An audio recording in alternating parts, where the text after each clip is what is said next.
In this series of videos, I hope to show you how you can increase or enhance the quality of your filmmaking through the use of a range of different lighting techniques.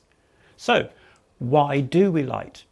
Of course, one of the main reasons for using lights might be to increase the light level when there isn't enough light for the camera you're using. All cameras need light, and you'll only ever get the very best performance from your camera when there's sufficient light to allow it to perform at its best. If there isn't enough light, your footage will likely be excessively noisy, and if you're color grading, this can make it very difficult to get the results that you want. But lighting isn't just about having enough light.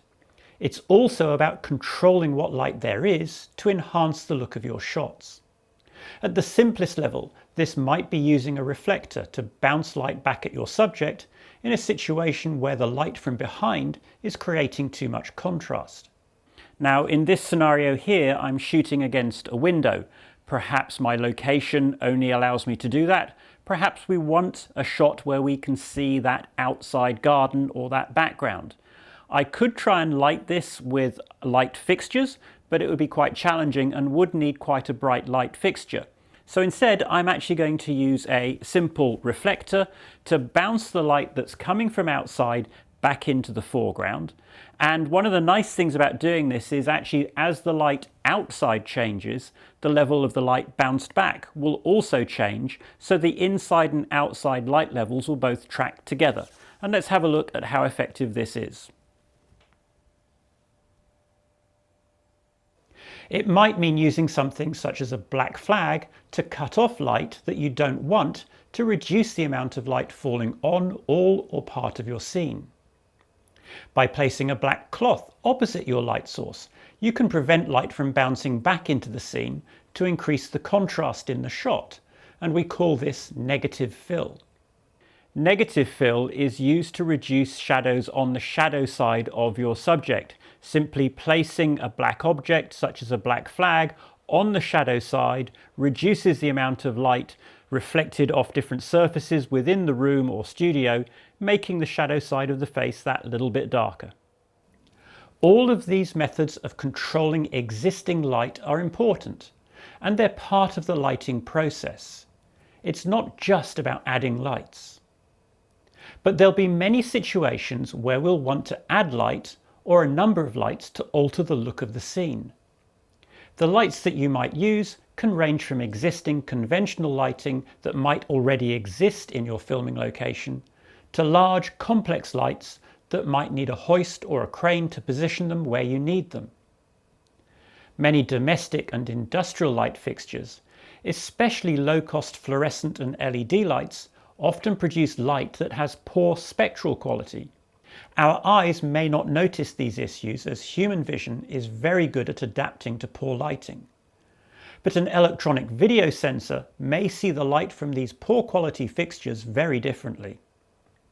It's common to find faces and skin tones that excessively look green or lack a natural, healthy look under these lights, and it's very difficult to fix this in post-production.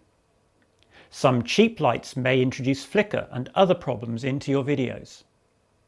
In this example, you can see how the normal office lights in my office flicker and make me look pale and slightly green. When I turn off the office light and instead use professional lights, the scene looks completely different. LED lighting has brought the cost of professional lighting lower than ever before. And not only are modern, high-quality professional lights more affordable, they also tend to be much more controllable, making it easier than ever to create interesting looks. And it's worth remembering that lighting will normally have a bigger impact on the look of a scene than a lens or a camera can. Beautifully lit footage shot with a lesser quality camera will always look better than poorly lit footage shot with a great camera. Yet many people will spend thousands on a lens but very little on lights, or the many other tools that can be used to control light. By choosing the right lights and then learning how to get the most out of them, a relatively small selection of lights can transform the look of your videos. You don't have to buy lots of lights straight away. For most professional camera operators, a lighting kit is something that they build up over time.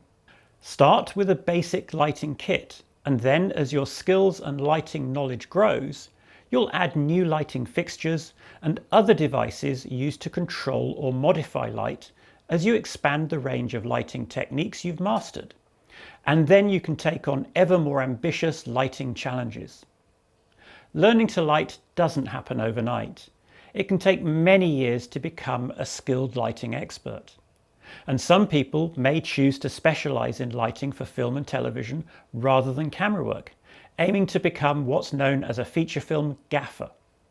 Others may need to be able to both shoot and light, and in the UK we call this a lighting cameraman. And anyone wishing to work as a director of photography will need to have a very good understanding of lighting techniques. But it takes time to learn to visualize what adding a light might do, time to learn from your own lighting mistakes, time to develop your own techniques and style.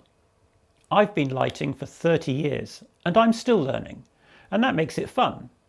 And when it doesn't work out the way you expect, don't be too hard on yourself. Even the best gaffers and directors of photography will often spend hours trying to get a lighting scenario to work. As a starting point, I recommend you watch the Introduction to Three-Point Lighting video. Three-point lighting is the cornerstone of film and television lighting, and while it may seem like a very simple, old-school technique, it gives an excellent, easy to understand starting point that can be adapted to suit a very wide range of situations. I do hope that you find this series beneficial, and I'd like to thank Nanlite and Nanlux for making it possible.